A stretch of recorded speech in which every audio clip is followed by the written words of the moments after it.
From CBS News Bay Area, this is the Evening Edition. Now at 6, a joint celebration across the Bay Area with Easter falling on 4/20 this year.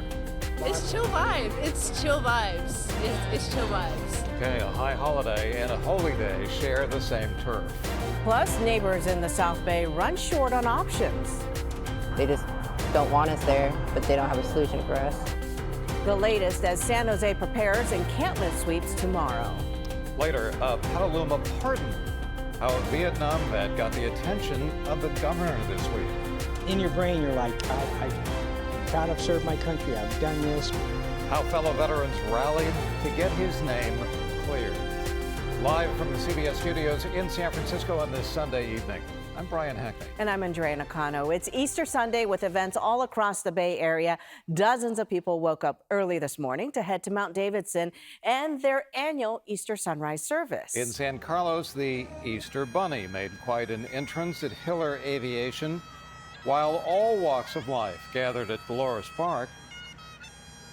Today, we're reminding everybody that there are all sorts of ways to be yourself, that it's fun and fabulous just to let go and be who you are. I feel like this is such a cool example of how special San Francisco is, that this is how people come out to celebrate Easter. This event was put together by local drag queens in honor of the trans community facing pressure from the federal government. It also happened to be 4/20 and a big day for the cannabis culture. What reportedly started from a group of teens in San Rafael is now an unofficial holiday. In Golden Gate Park, people decamped to Hippie Hill despite the official event being called off for the second year in a row. But as our Dahlin explains, plenty of people decided to celebrate anyway.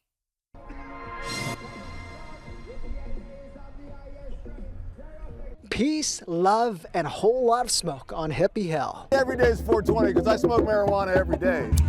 Young and old, lighting up the big fat joints. 3 strains of weed right now that we finna smoke and get higher than what we just was. Freedom and relaxation. Makes me happy, that's what I feel. To see everybody together and enjoying themselves. The OGs like Mark Sirioni say they much prefer this format. He's attended previous 4/20 celebrations at Golden Gate Park when tens of thousands of people would pack Robin Williams Meadow and Hippie Hill. There's not so many people. Where you're stepping over people just to get by. I mean, there's pros and cons to it. I mean, I like the popularity, but less is more. Mark likes the non-structured environment. No fencing, no gates, and no large corporations. In the past, I've avoided it because there's so many people. I would go down to the beach on 4/20. But organizers hope they can raise enough money to bring back the big annual celebration next year.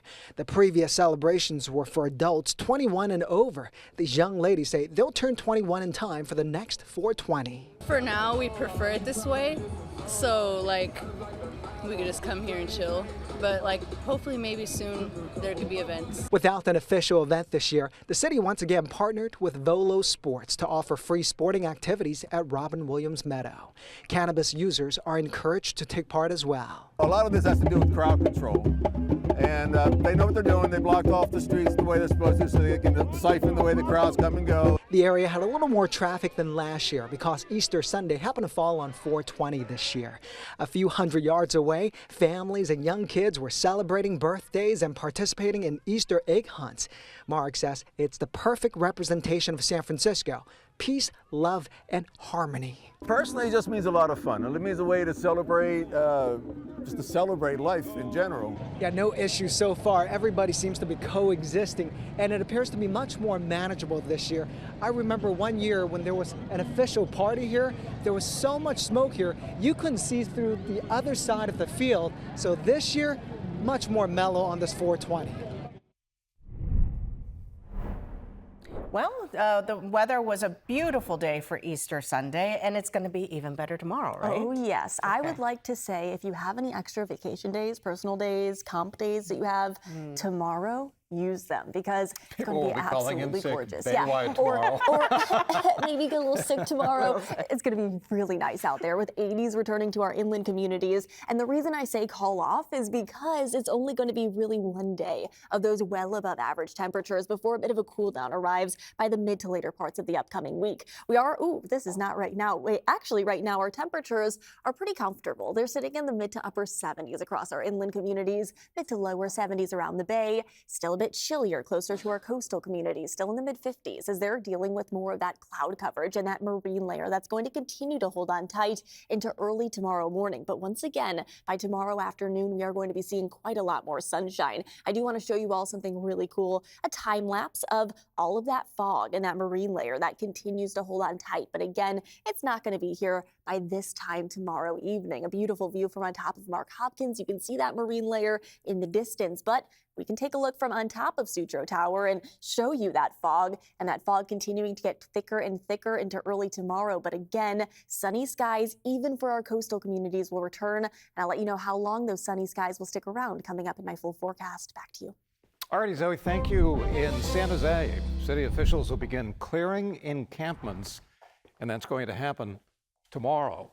Our Len Ramirez caught up with those impacted to find out where those people in the homeless encampments will go next.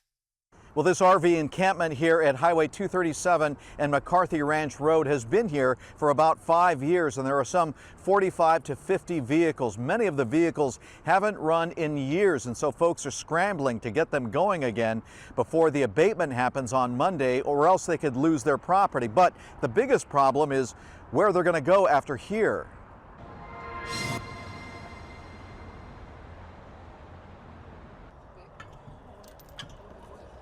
They're trying to fit an unmatched wheel onto a car that hasn't been running on the road for 15 years. The car belongs to Lynn Shipman, and it's just one of the many small acts that make up the bigger drama of people trying to clear out of a homeless RV encampment before their vehicles get towed away. The people are preparing to move. We're taking apart our tents, unhammering houses. Our dwellings are being dismantled, packing up, getting storages, making plans, trying to, but not a single person here yet knows where to go. The city of San Jose posted abatement notices 3 weeks ago saying that people living here must be out by Monday or risk having their vehicles impounded.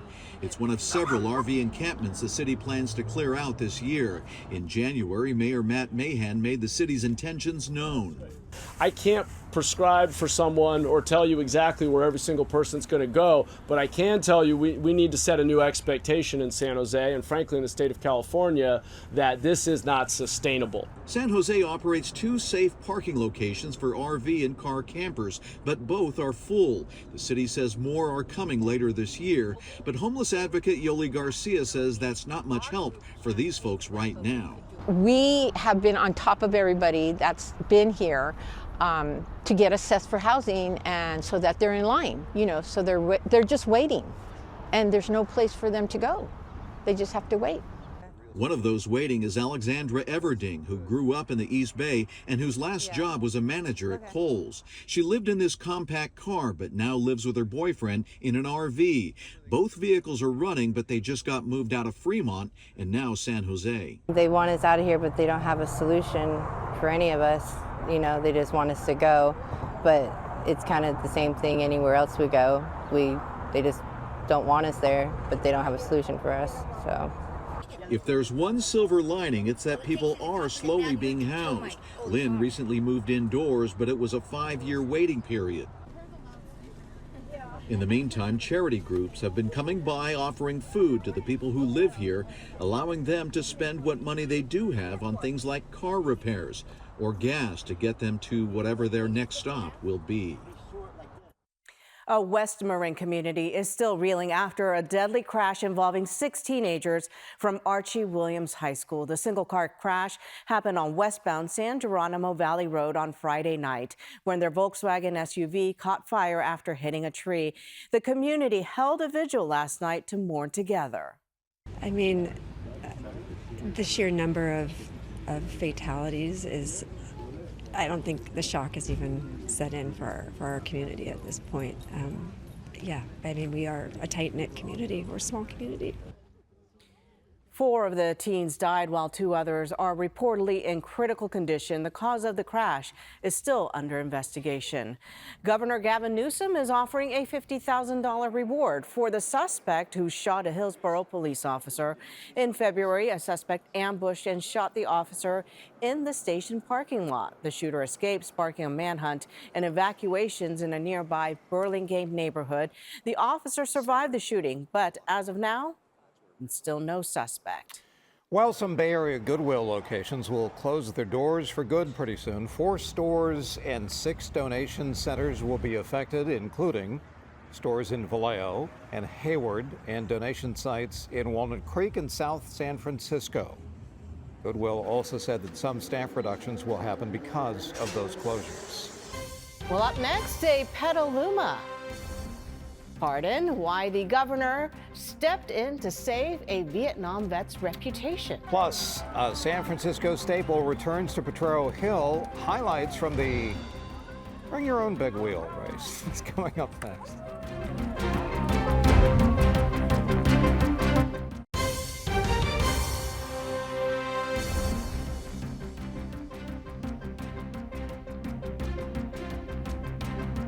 On Friday, Governor Newsom issued a pardon to a Vietnam War veteran for drug offenses committed after returning home. And that ended years of work by advocates to clear the record of a man who earned the nation's highest honor through acts of uncommon valor. John Remus has the story. This park overlooking downtown Petaluma is named for Richard Allen Penry, a man who has come to symbolize those who fought in the Vietnam War, both for their courage and for what they had to endure when they came home. And now it appears there is finally some understanding that you can't judge one without the other.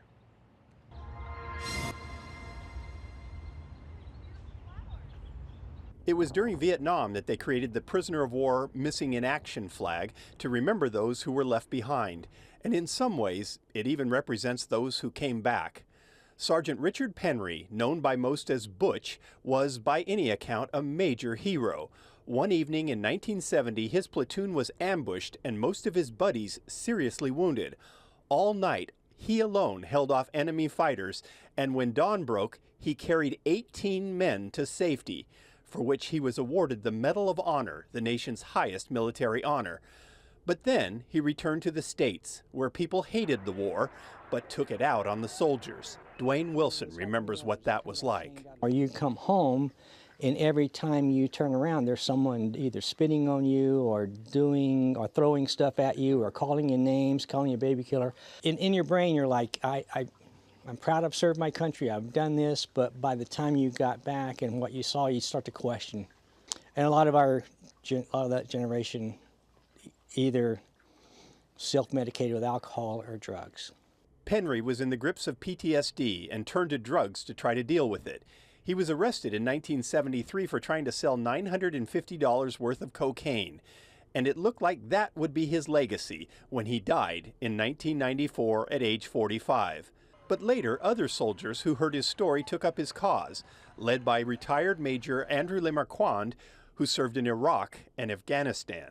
I started to reach out to a lot of the folks that I served with, and it's very well known now that war trauma causes PTSD, and that PTSD is leading to suicide, high rates of drug addiction, and other, whatever people choose to cope in my generation. And then it became very clear to me that Sergeant Penry never stood a chance. But now, after decades of red tape, Governor Newsom has pardoned Penry. And while that comes too late to give him solace, it means a lot to the people like Dwayne Wilson who worked to make it happen. And when I got the text that the governor had approved it, I just, yes, we've helped a brother even have his name restored. And while it was done in Penry's name, it's also for all the other guys who came home only to suffer in silence and are still suffering to this day. But Wilson says at least the country has stopped blaming its warriors and is doing what it can to get them help. If he had the services then that they have now, it would have been a life changer. He may still be alive today. Like a lot of others, Butch Penry never really made it home from Vietnam. But now, at least his country is beginning to understand the price he paid for going there. Well, it's going to be an absolutely gorgeous day outdoors, or evening, I should say, as we are going to continue to see high pressure building overhead. But if you live along the coast, you might be wondering, where is the sunshine? Because it has been very foggy. That marine layer has been holding on tight for the past several days. It's keeping those coastal communities significantly cooler. You can see here in San Francisco, again, that layer of fog. Let's go a little bit farther south so we can show you that foggy marine layer. There we go. That's building in just across California. And we are going to continue to see, again, drier conditions on the way. Those drier conditions mean that warmer temperatures and more sunshine are even headed to our coastal communities. So that's great news for any beach days. Maybe tomorrow you want to go to the beach. I highly suggest you do so. But if you're waking up early tomorrow morning, you're going to still have to bundle up. It's still the morning hours and it's still April. We can't forget it because of those cooler morning lows. They'll be in the upper 40s to low 50s across the Bay Area. It's seasonable, though, for this time of year, maybe a degree or two below average. But by the afternoon hours, we will all be warming up to well above normal, especially our more inland locations with those high temperatures getting into the 80s. Once again, low 80s in Livermore and maybe even mid 80s in Fairfield and Antioch. We'll be in the mid 70s in Oakland, upper 70s down across our areas around the Bay and into the Santa Clara Valley. And even again, closer to the coast with more sunshine, there is going to be those temperatures returning into the mid 60s. Overall, beautiful weather from Morgan Hill all the way up to Santa Rosa. It is going to be lovely. It is going to be at least a couple of degrees below or above average, if not well above average for this time of year, depending on where you're located. Definitely the warmest across the inland areas. As you can kind of see, that ridge of high pressure that is building over the west coast of the United States is bringing all of the moisture well off to our north, and it's keeping us in the clear. And we are going to continue to remain dry at least through the next several days. So keep the sunscreen handy because this is the time of year that your UV index is getting higher, and it only takes about 30 to 45 minutes to burn if you do plan on spending time outdoors. We are going to continue to see the quiet and calm winds tomorrow with high pressure, but it's not until Tuesday that we'll be noticing the onshore flow that's going to return. And the onshore flow this time of year, as you all know, will bring us back the cloud coverage and it will bring us back cooler temperatures. As an area of low pressure, again, we'll be ushering in that onshore flow and then usher in much cooler weather starting Wednesday and continuing through the later parts of the upcoming week. But the good news that comes with that is we do have the potential for rain because we need rain, because this is the time of year that our rain begins to taper off. You'll be noticing February, March, April, those average rainfall numbers continue to get lower and lower. Normally, we see about 1.5 inches of rain in the month of April, and so far this month, we have seen barely 0.3 inches. So we need some rain to get back to normal for this time of year. And there is that better potential for rain over the next 6 to 10 days. But over the next 5 to 6 days, yeah, again, little to nothing to worry about when it comes to needing to grab that umbrella.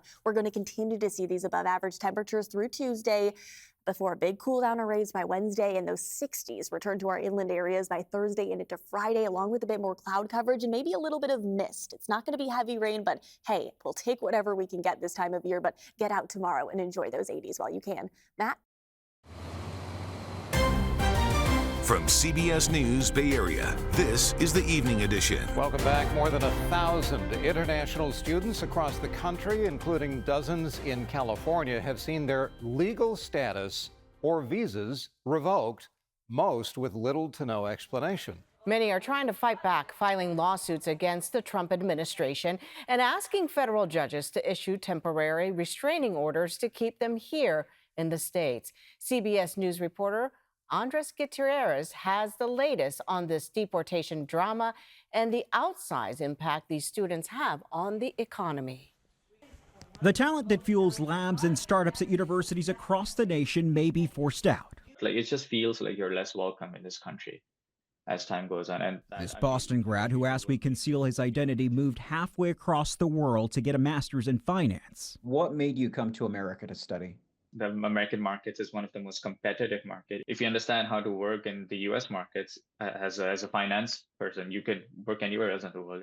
He graduated, got hired as a quantitative analyst, and even received his work permit days ago. Then an email changed everything. Screenshots from a federal database showed his SEVIS record, the digital proof of a valid student visa, as terminated. He is one of more than 1,000 international students whose legal status disappeared.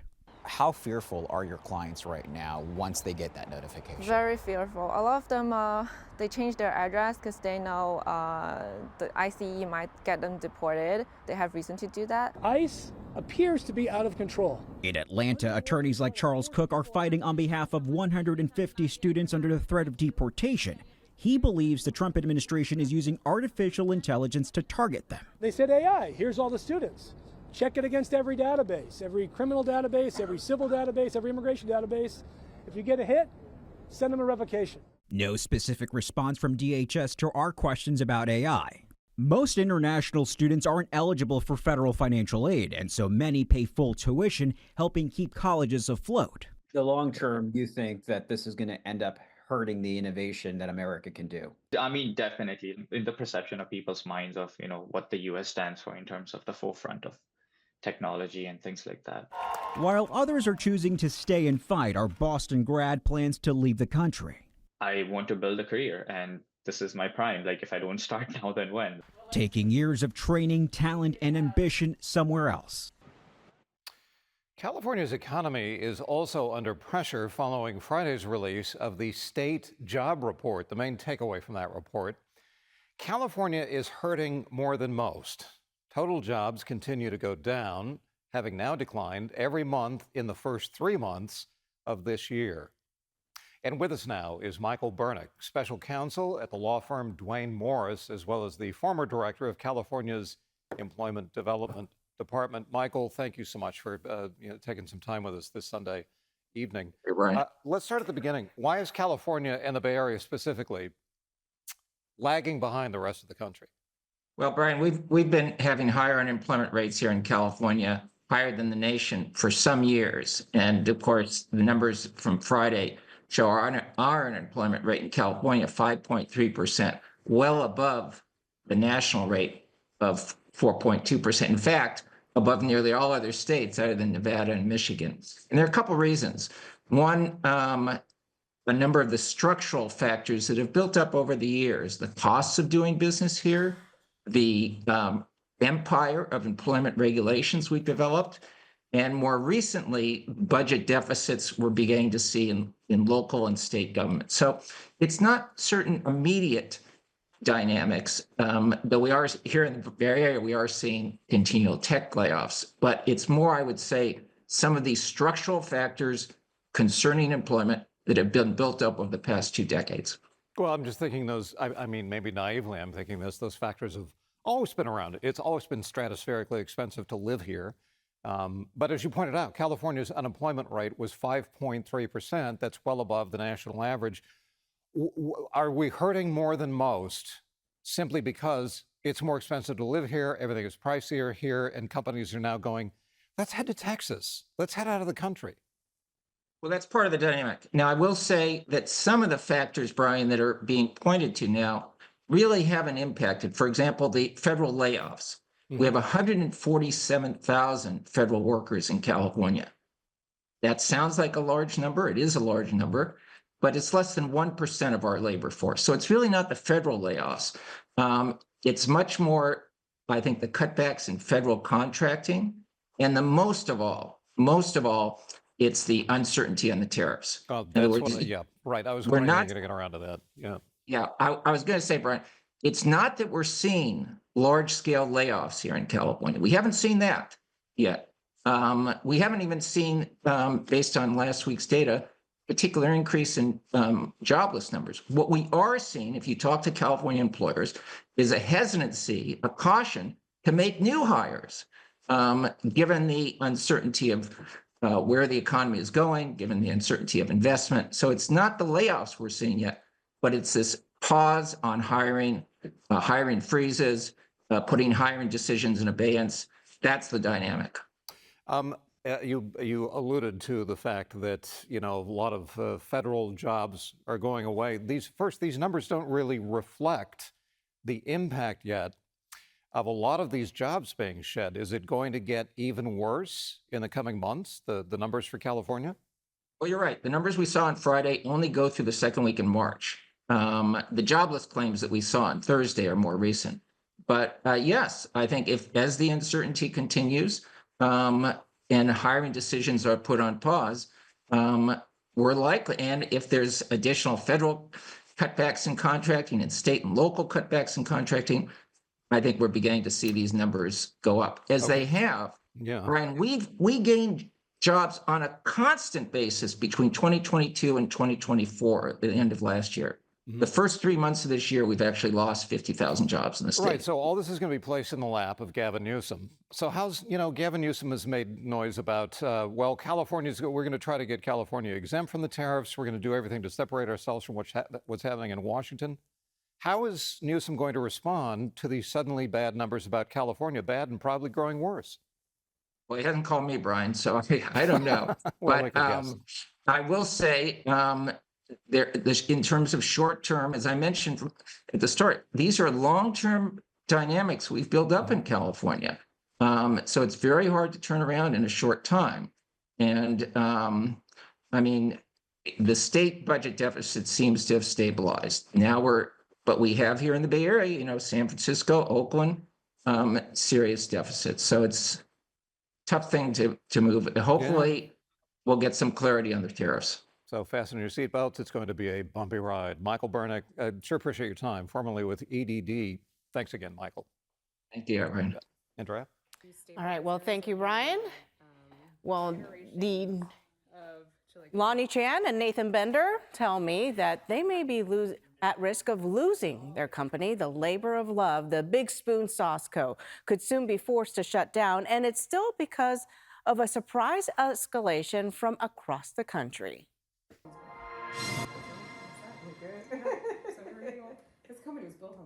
Lonnie Chan and Nathan Bender started making jars of chili crisp during the pandemic. The name Big Spoon Sauce Co. was inspired by Bender's mom. It started with my mom essentially eating it out of the jar with a big spoon. They were in the process of getting their company name trademarked when they got a call from Big Spoon Roasters, a nut butter company from North Carolina, last October. At first, we were trying to assure them that this must be a misunderstanding. We're a really small company in California. We don't have a lot of retail, and we didn't believe that there was any crossover between Chinese pantry condiments and peanut butter. Talks continued into this year, and according to Chan, she offered to give up the company name, but they needed time and money to make that happen. We were willing to rebrand, and we still are. Chan says they were hoping for an amicable solution, but her worst fears came true last month. They skipped so many steps with this. They could have opposed our trademark in trademark court. They could have sent us a cease and desist. They didn't do either of those things. That would have been the logical step for enforcing your trademark rights. They just went full federal lawsuit. According to Big Spoon Roasters, they explored every option to resolve the conflict, and this became the only path forward. On Instagram posts, the North Carolina company detailed their position, saying Chan and Bender's company name caused market confusion since both were pantry products and condiments. Big Spoon Sauce Co., though, hoped this wouldn't escalate to this level. It came in the mail, and it was devastating. It was just like the biggest gut punch, because it made a lot of allegations that were just not part of the conversation at any point. Chan and Bender have hired attorneys both in California and North Carolina to try to fight this legal battle. They're worried, though, that this could signal the end to their labor of love. So if they don't drop the lawsuit and they want to pursue this and fight this in court, this will be the end of our business, for sure. And not just financially, but like emotionally too. This has been very draining. Well, coming up is wine's newest innovation, a bottle made from recycled paper. Our Project Earth series will explain when we come back.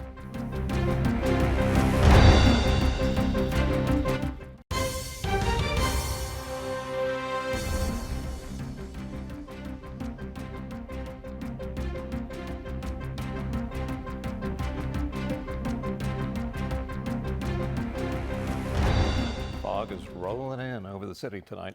For many wine drinkers, boxed wine has always come with a little bit of a stigma. But one winery in Monterey is looking to keep its packaging sustainable without sacrificing a substance. So in tonight's Project Earth, Ann Makovic introduces us to a different type of wine bottle, one made with recycled paper and produced in our own backyard.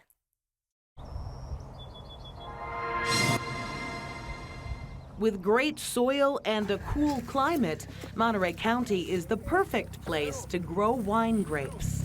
Here, hundreds of vineyards use environmentally friendly methods to produce exceptional vintages. Bonnie Doon's always been a pioneer, really pushing the boundaries of sustainability and farming practices, whether that's organic, biodynamic. Sustainability has been one of our core values since our family founded this business in 1972. We've always just believed very heavily that, you need to treat your vineyards well, your land well. Now winemakers have a greener way to package their wine. This device created in the UK is called a frugal pack. It creates wine bottles out of recycled paper. We describe them as a wonderful, sustainable option in the wine packaging world. Shannon Valadares is with the Monterey Wine Company. It is the only place in the United States with a frugal pack. The response has been excellent. I think the retailers have really stood behind this concept and said, this is what we want. Making and transporting glass wine bottles requires a lot of fossil fuel, which creates a lot of carbon. When you think about the weight of traditional wine bottles and that glass and what goes into making the glass, blowing the glass, transporting that glass, there's a huge carbon footprint there. We sell to 30 countries internationally, and so having a lighter weight bottle and one that has less environmental impact is really great from start to finish. The process starts with flat cardboard covered in art. The wonderful thing about this bottle is the entire canvas is your label. A plastic insert will hold the wine. The device then pinches, folds, and molds the paper into a bottle. The contraption can make up to 500 bottles an hour. We feed the line.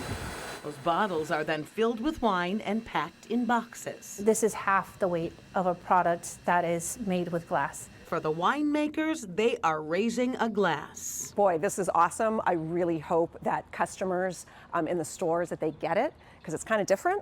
And it's a start. It's something that we I think collectively have to be thinking about. How can we make an impact that's better for our planet? You can now find these wines at places like Target and Whole Foods, uncorking the future of wine right here in Monterey. And speaking of wine, did you know you can now have a sommelier for your weed? Who knew? Itai Hod explores that option. And I hope everybody got out and enjoyed a beautiful Easter Sunday fun day. And if you want to get out tomorrow, it's only going to get warmer, but enjoy tomorrow while you can, because cooler weather and the potential for a little bit of rain is on the way. All details are breakdown coming up after the break.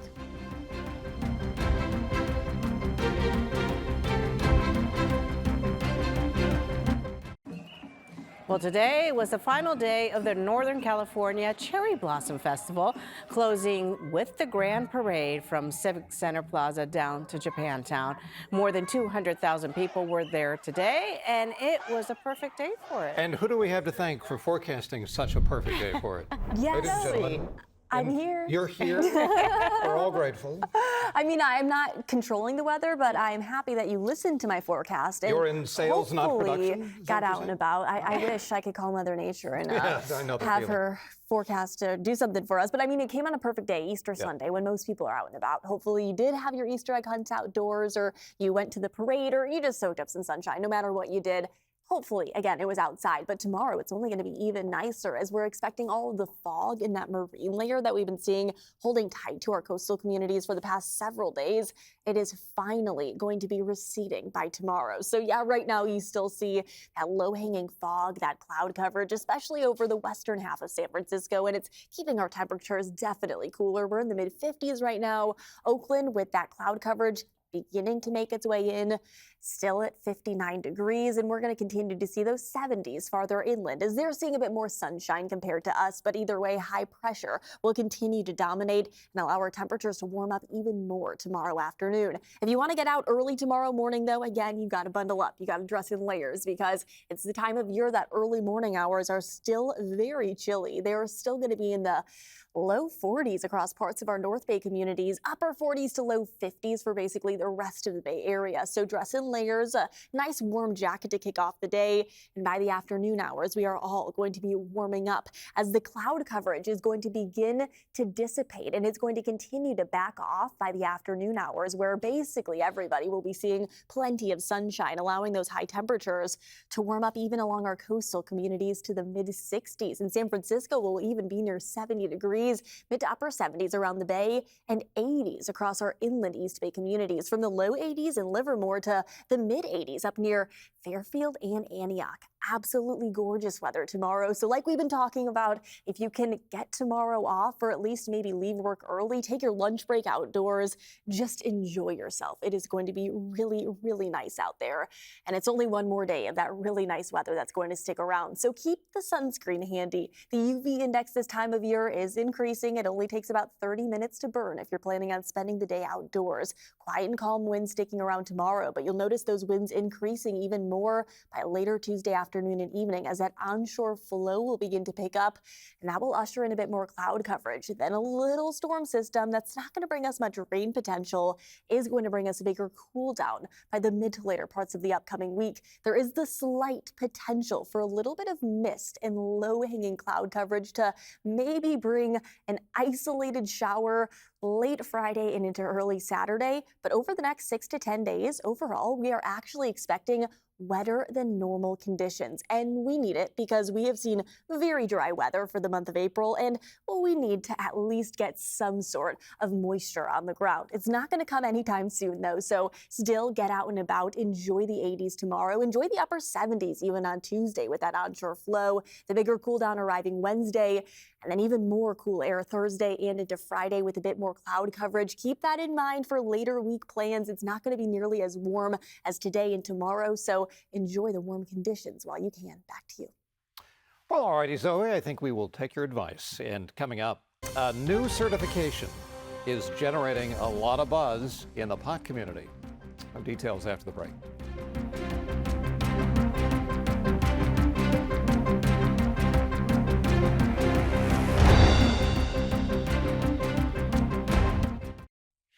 It is 420 today, April 20th, or what is often known as Cannabis Culture's High Holiday. There's a small pun there.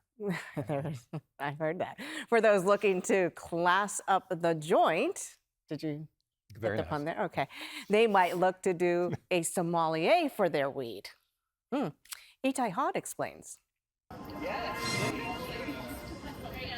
This isn't a wine bar, and it's not a cocktail lounge either. Ladies? But what's happening here will still go straight to your head. We're gonna start with sample number 1. It's a tasting in the back of a dispensary in Oakland. Welcome. Led by a certified ganjier, This is the blueberry cupcake. the sommelier of the cannabis world. How do you go through and help them understand what the right product is for their needs? That's ultimately what we're here to do. Jocelyn Sheltra is one of just 350 certified ganjiers in the world and the co-founder of Buddhist, a kind of Yelp for cannabis. She says today's consumers don't want to just get high. They want to know how it'll hit and why. Oh my God. I'm getting lemon, I'm getting lime, I'm getting a woodiness, I'm getting a little bit of a baby diaper. That's not potty talk. The nose knows. It's actual certified terminology. And it's not just ganjiers who are raising the bar. Jamie Evans is a trained sommelier who traded grapes for grass. Now, she's a cannabis mixologist. Do you have to be as snooty as when you're a sommelier? I would say that in the cannabis space, it's a very welcoming space. And So not as snooty. It may be a budding industry, but the global legal cannabis market is projected to grow to $57 billion by 2028. Increasingly, people are realizing that cannabis is a safer and healthier alternative. Max Simon is the CEO of Ganjier, the world's first and only official certification program for cannabis guides. How difficult is this program?